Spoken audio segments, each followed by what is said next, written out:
1 out of 10 people are impacted by hearing loss. How do I know? This is my story.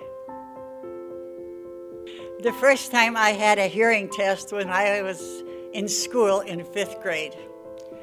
And they announced that we would take 10 people and put them in a hall, and then we went in a small room where there was a high chair like this, and there was an audiologist, and he had an accompaniment. And he told me to sit there, and he would tell me, talk at different levels. Then he took a tuning fork and he put it on this side, and I had to stare straight ahead.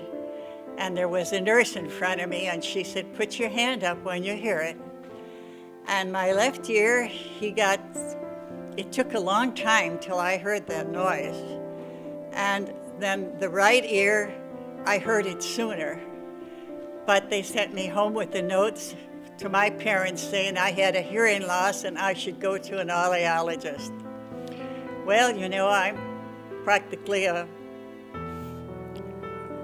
old woman. It was during the Depression, and we didn't have much money, so my mom put me on a streetcar and we went downtown, and we went up to the audiologist, and then he did the same test, and he said that I needed a hearing aid. Well, it was impossible.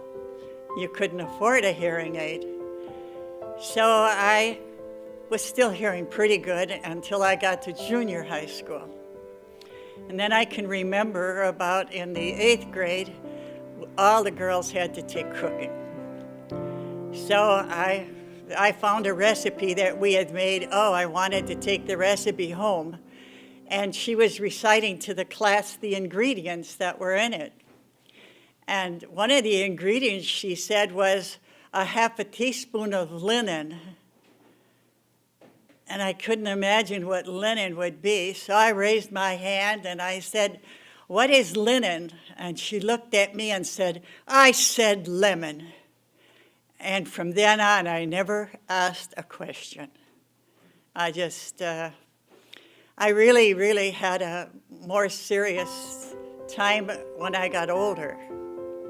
And I did get my first hearing aid.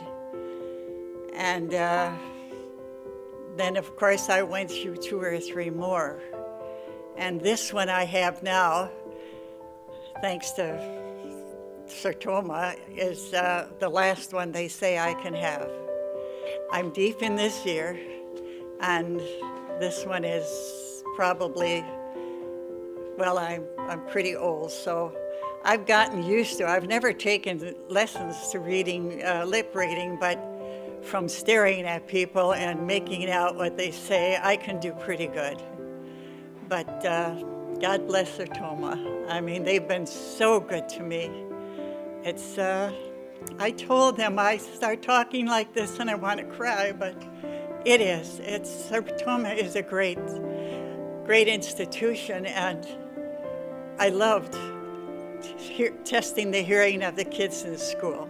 I'm old enough, I've got great-grandchildren, and I like the communication with them, and I think it's extraordinary we catch a child that has got difficulty hearing, and I sure hope when they go home, that their parents have them treated and that. So that's my story. I'm very privileged and honored to be part of the Hearing Help Network.